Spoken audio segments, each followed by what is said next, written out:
You're listening to Turi Ryder's She Said What podcast. I'm Turi, along with Marci Persky.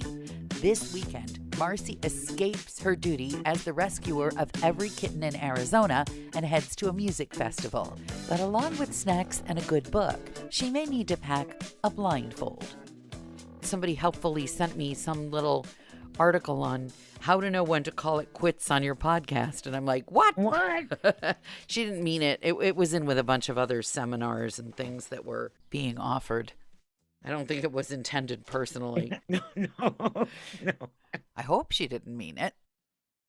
You're going to hear the planes going by because it is so steamy here that I don't dare shut the windows or you'll hear me expire right here on the microphone. You'll just hear me go thunk. Last time we spoke, you said you had 100 kittens to get rid of. To adopt out. Well, to get fixed, to get spayed and neutered. And to get their first vaccines. Why, is it politically incorrect to say fixed, like there's something wrong with them? Has the kitten movement advocated for the change of language here? Like they? I always say fixed, and then I get dirty looks from like cat ladies. So I guess it's not politically correct. There's a woke kitten crowd now. Yeah, I guess. I don't know. Kittens ruined my life today. What happened? Well, we had a transport going to Utah to have 25 of them spayed and neutered, vaccinated at Best Friends Animal Society. And my only part in this was the organizational part. So I told everyone I'll be there at noon. We're leaving the house. And I get a phone call from a local vet asking me to pick up a kitten. And I got to the van at 1 instead of noon. This was actually the quickest load in history. It was really fast. I have a question. I have a question. Yeah. When it takes you a really long time to do something and you do that something all the time and you watch somebody else do it in like a fifth of the time, does it make you feel inferior? Actually, no, because they were like a fifth of my age. Oh, okay. That's a good one to chalk it up to, yeah. 2 college students. Yeah, they can move faster. That's what I like to tell myself. They can move faster. They have better memories. They don't have to look everything up. You hope. Yes, I hope. I hope like that right. one. I still remember the one that they brought, and it had a big unneutered cojones, and it was supposed to be a sweet little neutered or spayed kitten. Yeah, yes. So maybe the thing where you think you remember everything isn't as operative as you think it is. And operative, by the way, that's my bad pun for the day. Thank you. I think if you kind of use your eyes, you can normally tell. How many people want to go looking at kittens' private parts? Really? I do. You just lift their tail. That's great. That's wonderful. Yeah. Okay. Welcome to my life. Yeah. Now we're packing up to disappear for the weekend, which will be nice. We will have no phone service, so nobody can call me. Are you going to a concert? Is that the plan? We're going to the Grateful Fest, yes. Oh, boy. That sounds like hell to me, by the way. Well, we've gone every year, and then the last 2 years, they didn't have it because of COVID. Yes. But what it is basically is a gazillion Grateful but Dead tribute bands. Old hippies. How many tie-dye t-shirts do you realistically need? I won't even tell you how many I realistically have. And I'm glad. And I'm going to say this now, and your husband may hate me forever, but I think that damn bear logo is about the stupidest thing I've ever seen in my life. I think it's cute. I don't like the skull one. I don't like that one either. I don't like any part of it. Me. I don't like any part of it. All of the and then of course there's the giant recovery tent. I'm like, if you have to have a recovery tent with thousands of people in it, maybe you just shouldn't go. Don't eat the brown acid. Yeah. The whole experience is a mystery to me. I'd rather just. Well, this isn't going to be nearly that big. Oh, good. This is local. And we're going to have our little camper that your friend stayed in. Yes. Because I actually get bored as hell. When they're playing one long song that never ends, it makes me like really want to beat my head into something. So this way I could just walk back to our camper And read a book. and yep. And I got a book in the mail today from Amazon. So Oh, yeah, good. Yeah, that's what I do when I had to go to baseball games. I bring a read a book. book. Yeah, bring a book. Yep, I'm taking a book. We have air conditioning. I can take a nap. I can go eat all the food in the fridge. So I'm just warning them right now that songs should be 3 minutes and out. So, how's Jonah Hill, the pregnant, possibly transgender frog, doing? Getting ready to just explode everywhere. What if he really explodes? Like, what if his guts open up and spill out all over the tank? You're going to feel really strange about that. Well, no, I probably won't know because I think that the fish would eat them. And Jonah Hill, too? Well, just the guts. Great way to go. And maybe my giant Picassimus will like suck his head down. No, or they're something. vegetarian, the Plecostomus. They just eat I knew algae. there was something wrong with those They're vegan fish. vegan fish. Vegan fish. No, he's still like he swims around, he eats, he does all the normal stuff, but he's just got this little teeny head and this mass. Do you ever feel like bullfrog poking body. him with a sewing needle just to see if that would help? No, I'm not touching him. Are you I would do kidding? that. I would poke him with a sewing needle just to see. Yeah, I don't think we even have a sewing needle in this house. Oh, sorry.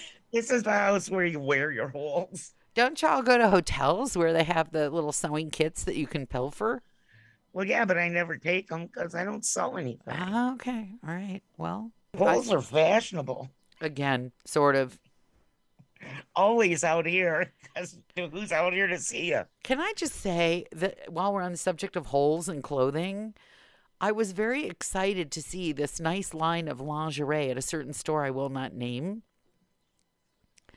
And the first time, and so I bought the long sleeved under shirts for winter and the sleeveless ones for summer and a bunch of the panties, They have I believe they're lingerie? called. Yes. Wait, Well, long I'm underwear, trying to say lingerie. lingerie because I think it makes me sound more like a grown up than underwear, which is what it realistically is. All right? Okay, fine. Are I you think happy of, like, now? little red- Underwear. I bought underwear.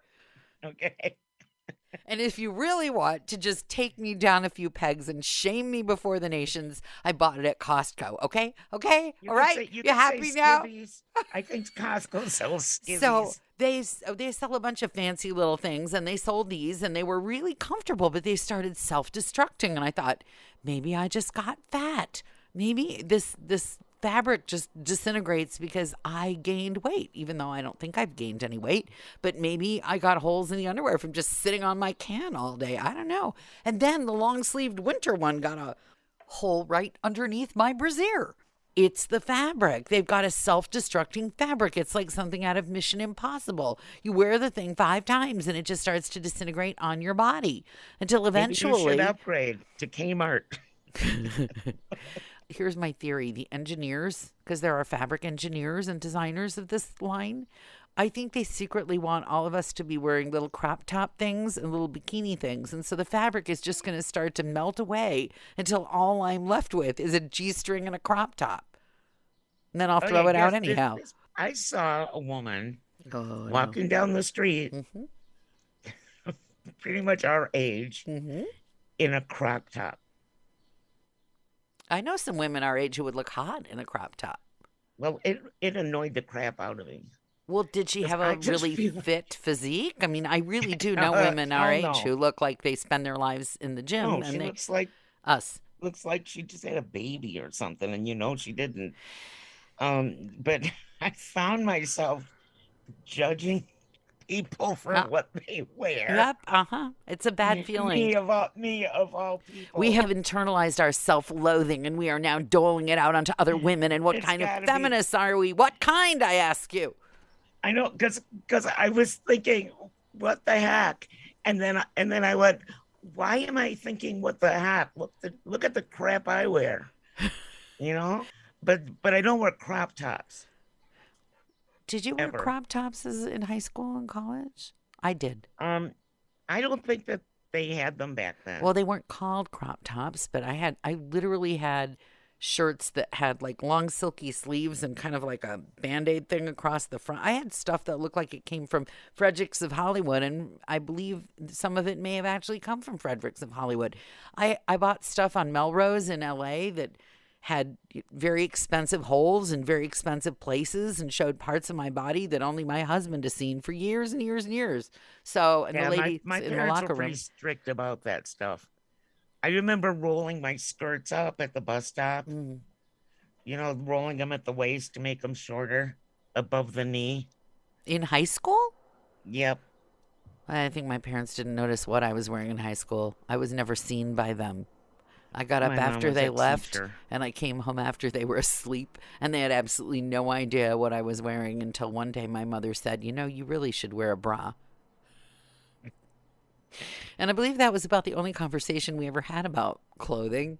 I think I was in second grade when I had my first bra. I, But yes, I found myself judging a woman. But just the old lady in the crop top, it was cringe to me.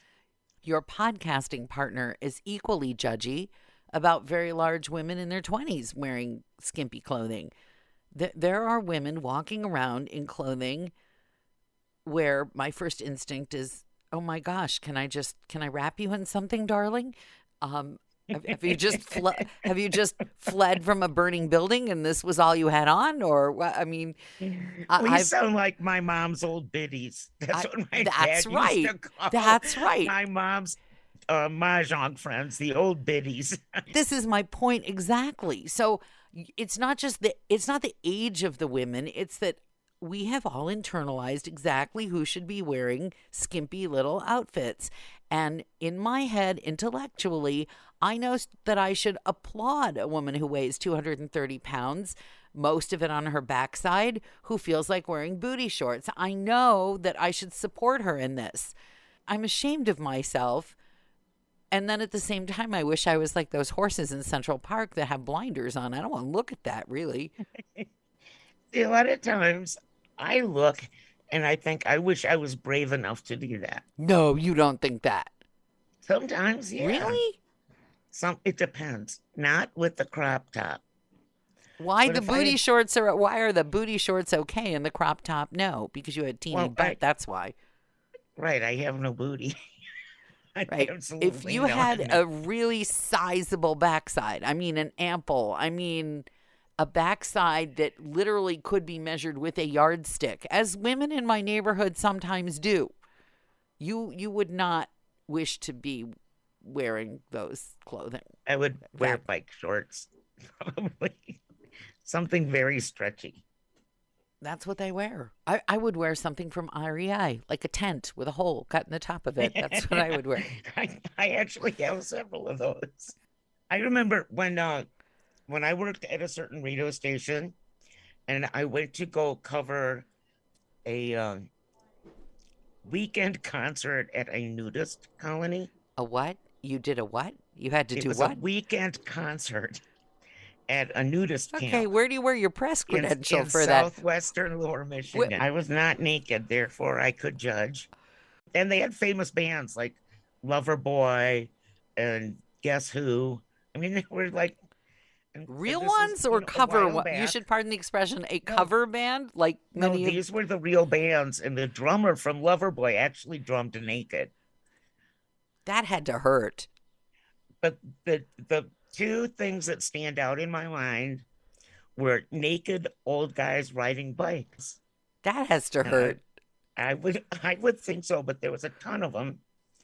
And then one of the camera guys for one of the bands turned to me and said, I'm trying to imagine all of these people with clothes on.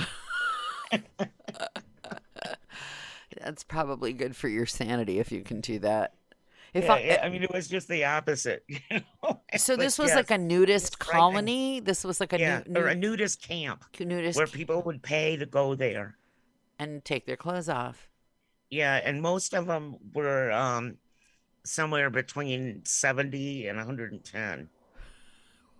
I mean, it was not. I did not take anything off all weekend. Here's what you could have done. You could have taken one press credential and put it on one side, the other press credential put it on the other side, and strapped your tape recorder to your G-string. And ride a bike. And ride a bike. Yeah, it was frightening. I don't want to know. There's a whole file of things that I don't want to know, and I would put that in there.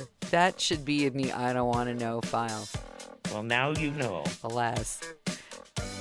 If you've made it this far, chances are you've been enjoying Turi Ryder's She Said What podcast. In which case, you might also like my book, She Said What? A Life on the Air. You can find that at your neighborhood independent bookstore or on Amazon. Marci and I really appreciate your good reviews wherever you care to leave them. Your kind words help the podcast grow. Thanks.